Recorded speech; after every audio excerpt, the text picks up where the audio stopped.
আসসালামু আলাইকুম দর্শক, কেমন আছেন সবাই? আমার নাম সাইদুল ইসলাম অপু, দক্ষিণ আফ্রিকা থেকে বলতেছি। আজকে আপনাদের সামনে একটা নিউজ নিয়ে আসলাম।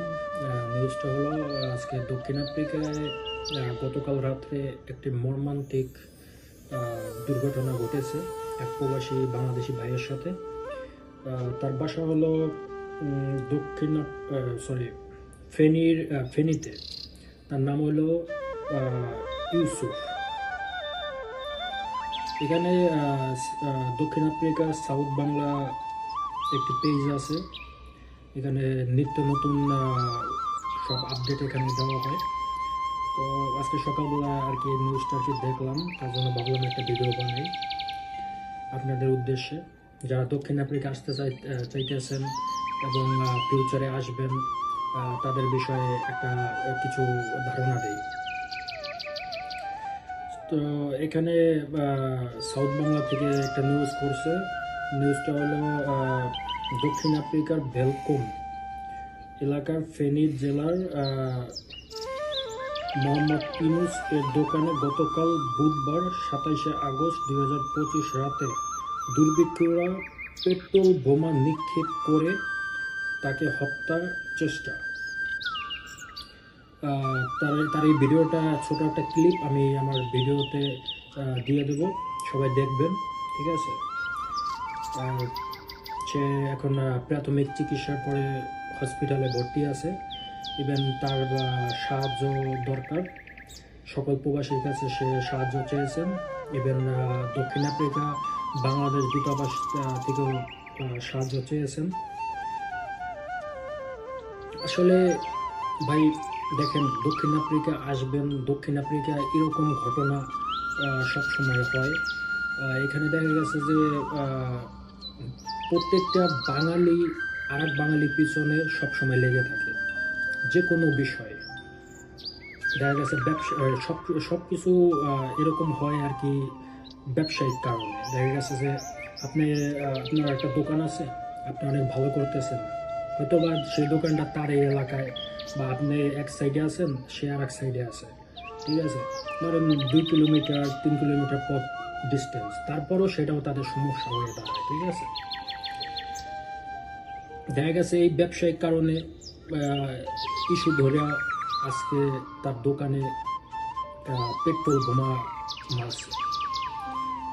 আসলে ভিডিও ক্লিপটা আমি ছোট একটা ক্লিপ দিয়ে দেবো আমার ভিডিওর সাইডে, সবাই দেখবেন।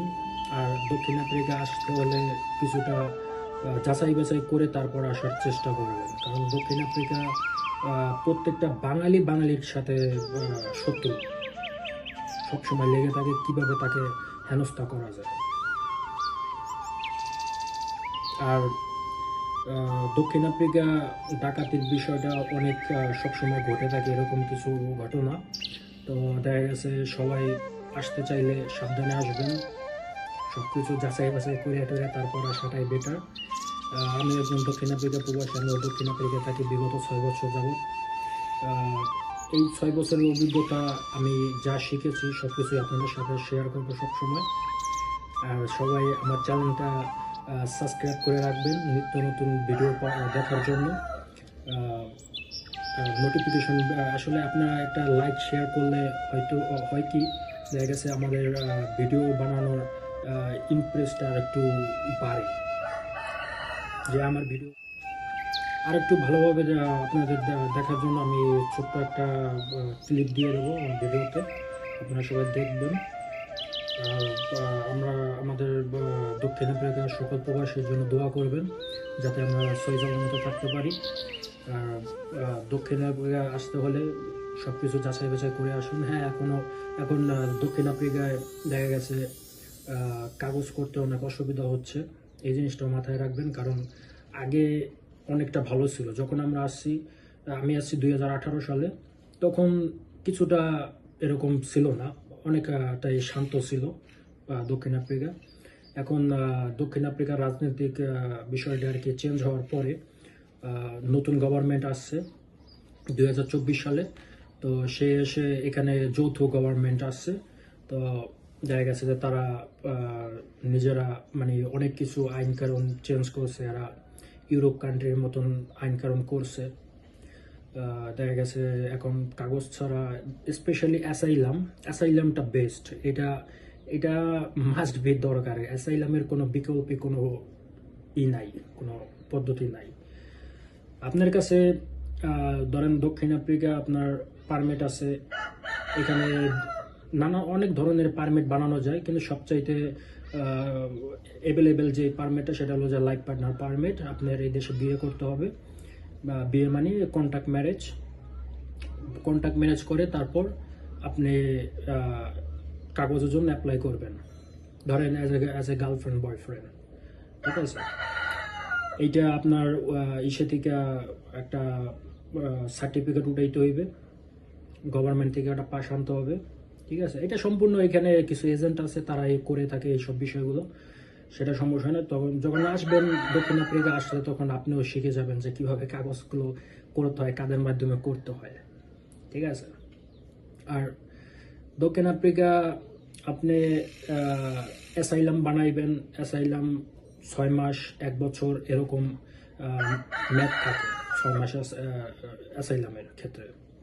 তখন ওই জিনিসটা থাকলে কি আপনার পুলিশে ধরছে, আপনি ওই জিনিসটা দেখাইছেন, কোনো সমস্যা নেই, তখন আপনার সারিয়া দিবে, ওটা নিয়ে কোনো সমস্যা নেই। কিন্তু আপনার কাছে পারমিট আছে, আপনার পারমিট স্টিল ভ্যালিড আছে, এই ক্ষেত্রে অনেক একটা সমস্যা হয়ে দাঁড়াবে।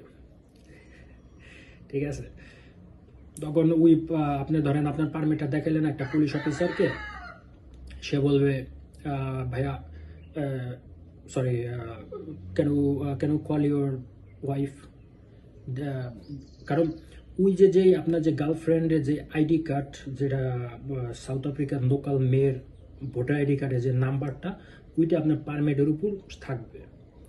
তখন ওই পুলিশ অফিসার বলবে যে এই পারমিট, এই আইডি নাম্বার যার, তাকে তুমি কল দাও, আমরা তার সাথে কথা বলবো। তখন আপনি কল দিলেন, হয়তোবা সে তার ফোন হারায় ফেলছে, ফোন যাইতেছে না, হয়তোবা তার নাম্বার চেঞ্জ করছে, এই ক্ষেত্রে আপনি ফাইসে যাবেন। আপনাকে বলবে চলো আমাদের সাথে পুলিশ স্টেশন, তারপর ইমিগ্রেশন পুলিশ ডেকে এনে আপনাকে জেলে ঢুকিয়ে দেবে।